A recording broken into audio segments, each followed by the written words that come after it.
Hello everyone, welcome back to my YouTube channel. आज की video में बताने वाली हूँ, अगर आप किसी भी निगेटिव सिचुएशंस में हो एंड निगेटिव चीज़ों को फेस कर रहे हो, कॉन्ट्रास्ट चल रहा है या फिर बहुत ऐसी अप एंड डाउन्स लाइफ में चल रही है, ऐसी सिचुएशंस है, तो ऐसे सिचुएशंस में आप किस तरह से पॉजिटिव रह सकते हो एंड किस तरह से अलाइन आप रह सकते हो, ये सारी चीज़ें आज की वीडियो में बताने वाली हूँ। So as a law of attraction follower, as a beginner, बहुत सारे लोगों को ऐसा लगता है अगर हमने लॉ ऑफ अट्रैक्शन को फॉलो स्टार्ट कर दिया है, अगर हम प्रैक्टिसेस कर रहे हैं, तो कहीं ना कहीं उन लोगों को ऐसा माइंडसेट हो जाता है कि अभी तो लॉ ऑफ अट्रैक्शन फॉलो कर रहे हैं, मतलब हमारी लाइफ के जो प्रॉब्लम्स है वो नहीं आएंगी या फिर हमारी लाइफ में प्रॉब्लम ही नहीं आएंगी। एंड ये सच में मुझे स्टार्टिंग में भी लगता था कि जब मैं लॉ ऑफ अट्रैक्शंस को अगर फॉलो कर रही हूँ, पॉजिटिव अगर रह रही हूँ, तो मेरे लाइफ में प्रॉब्लम तो एग्जिस्ट ही नहीं करेंगे, ऐसा मुझे लगता था।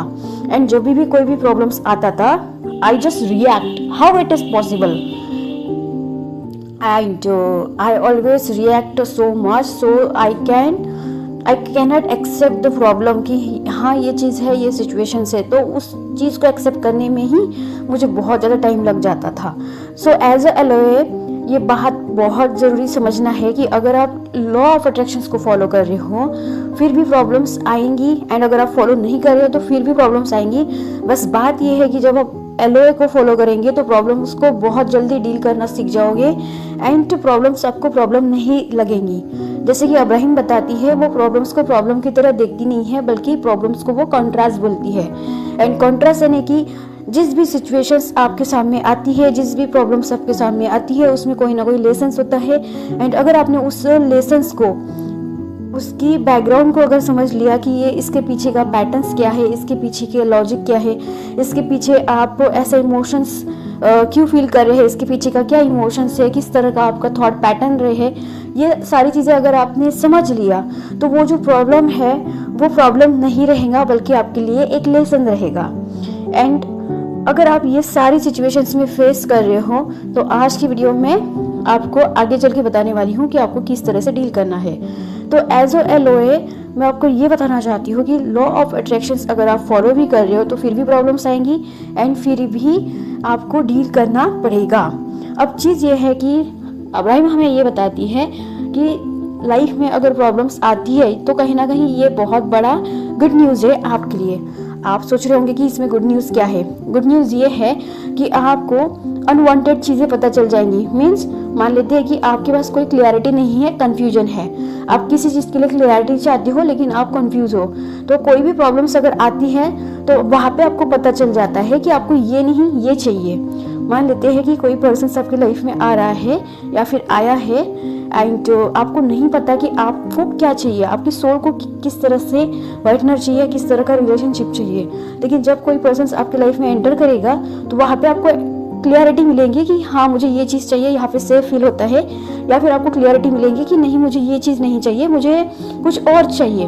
तो आप यहाँ पे चूज़ कर सकते हो कि मुझे इसके ही साथ में रहना है या फिर आपको दूसरा चूज़ करना है। तो इसी तरह से आप किसी भी सिचुएशंस में अगर फेस कर रहे हो, जैसे कि मनी हो गया, मनी की कमी है, जॉब नहीं है, तो यहाँ पे जब आप इस सिचुएशंस में जाते हो तो एकदम एक नई डिज़ायर्स आती है कि मुझे ये सिचुएशंस नहीं चाहिए, मुझे कुछ बेटर चाहिए। जैसे अगर मनी की प्रॉब्लम्स बहुत ज़्यादा दिक्कत हो रही है, मनी की कमी हो रही है, मनी की हर जगह आप प्रॉब्लम फेस कर रहे हो, लाइफ में बहुत ज़्यादा मनी की कमी हो रही है, तो कहीं ना कहीं नेचुरली आपके अंदर डिज़ायर ये आएंगे कि मुझे ऐसे लाइफ नहीं चाहिए, मुझे अबंडेंस चाहिए, मुझे मनी चाहिए।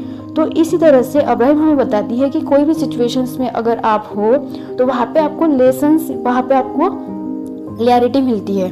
अब दूसरी चीज़ मैं एक पर्सनली एक्सपीरियंस के अनुसार बता रही हूँ, कोई भी चीज़, कोई भी सिचुएशंस टेम्पररी नहीं होती, परमानेंट नहीं होती है, टेम्पररी होती है। जैसे कि हमें लगता है कि कोई भी चीज़ अगर आती है सामने तो हमें लगता है कि यही फाइनल है, यही परमानेंट है, बट अगर रियलिटी की बात करें तो वो जस्ट एक सिचुएशंस होती है, वो जस्ट एक चैप्टर होता है। बट हम जिस तरह से उसको होल्ड करके रखते हैं ना, उसी तरह से हमारे जो थॉट्स है वो हमारे ऊपर हैवी होने लगते हैं और हमको लगता है कि ये जो सिचुएशंस है ये परमानेंट है, बट एक्चुअली वो चीज़ बहुत छोटी होती है और हमारे जो थॉट्स है वो हमें डराते हैं और हमारे माइंड में फियर आता है। अगर हमने उस चीज़ को एक्सेप्ट नहीं किया, उस चीज़ के ऊपर काम नहीं किया, तो डर इतना ज़्यादा हैवी होता है कि हमें वो प्रॉब्लम्स जो है वो बहुत बड़ी लगती है और हमारा जो क्लैरिटी है वो कन्फ्यूजन में क्रिएट हो जाता है। तो इसी तरह से जो सिचुएशंस है वो परमानेंट नहीं होती है, टेम्पररी होती है। तो हमेशा ये चीज़ याद रखना कि चाहे आप किसी भी सिचुएशंस में क्यों ना हो, वो जो सिचुएशंस है वो आपका टेम्पररी है, नॉट कि परमानेंट। एंड सेम अगर आप किसी ऐसे सिचुएशंस में हो जहाँ पे बहुत ज़्यादा खुशियाँ हैं और आप वो भी सिचुएशंस टेम्पररी है, नॉट कि परमानेंट, क्योंकि वो भी सिचुएशंस कहीं ना कहीं जाने वाली है। आज है तो कल उस चीज़ से आप निकल जाओगे, राइट। तो आपको अगर चाहे खुशी का सिचुएशंस हो या दुखी का, आपको जस्ट ऑब्जर्व करना है, नॉट कि रिएक्ट करना है। अगर खुशी का है तो आपको उस चीज़ को फुल्ली प्रेजेंस के साथ में लीव करना है, फुल्ली उस चीज़ को एंजॉय करना है, लीव करना है। और अगर कोई दुख वाली सिचुएशंस है तो आपको उसको टेम्पररी समझ के उसको रिलीज करना है। एंड इसी तरह से आप किसी भी प्रॉब्लम्स को, किसी भी सिचुएशंस को डील कर सकते हो। एंड प्रॉब्लम्स को प्रॉब्लम की तरह अगर आप देखेंगे तो आप और ज़्यादा फंसते रहोगे। प्रॉब्लम को अगर आप सॉल्यूशंस की तरह देखेंगे या फिर लेसन्स की तरह देखेंगे तो बहुत ज़्यादा इजीली आप चीज़ों को डील कर पाएंगे। अब दूसरी चीज़ प्रैक्टिकली बता रही हूँ जो मैंने एक्सपीरियंस करी है। कोई भी प्रॉब्लम्स आती है तो हम तुरंत रिएक्ट कर देते हैं। रिएक्ट मतलब ज़रूरी नहीं कि आप एक्शन लो, रिएक्ट मतलब आपकी जो माइंड है वो स्टेबल नहीं होता है, जल्दी रिएक्ट कर देता है चीज़ों को। तो माइंड में तुरंत आप रिएक्ट कर देते हो कि ऐसा कैसे हो गया है, ऐसा कैसे हो सकता है। तो इसी तरह से स्टार्टिंग में ये चीज़ होती है, लेकिन जब आप रिएक्ट करना कम कर दोगे, जब आप उस चीज़ को एक्सेप्ट करना स्टार्ट कर दोगे तो धीरे धीरे आप माइंड में थोड़ा शांत रहेंगे, स्थिर रहेंगे, तो सिचुएशंस भी स्थिर होने लग जाएंगी। इसी तरह से आपको धीरे धीरे अपने इमोशंस के ऊपर काम करना है।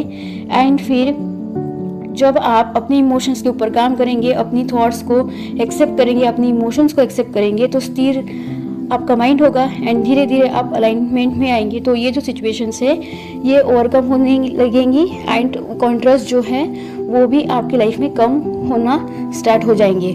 मीन्स कम के बराबर मतलब ना के बराबर ऐसा हो जाएगा।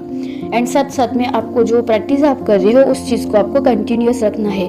जहाँ पे आप इनकंसिस्टेंसी हो जाएंगे तो प्रॉब्लम्स बढ़ने लगेंगी, लेकिन जब आप प्रैक्टिस करने लगेंगे तो प्रॉब्लम्स धीरे धीरे कम होने लगेंगी। आने वाले टाइम में इतने हो जाएंगे कि आपको लगेगा ही नहीं कि प्रॉब्लम्स कोई है लाइफ में। सो इसी तरह से आपको प्रैक्टिस में कंटिन्यू करना है। जो भी प्रोसेसेस आप कर रहे हो उसको कंसिस्टेंटली करो एंड सब कुछ हो जाएगा। एक दिन में नहीं लेकिन एक दिन ज़रूर होगा। सो आपका अगर कोई क्वेश्चन है, कोई भी सवाल है तो कमेंट बॉक्स में ज़रूर बताना एंड ज़रूर मुझे फीडबैक देना कि ये वीडियो आपको कैसे लगी। सो मिलता है नेक्स्ट वीडियो में। Till the time let's play big together.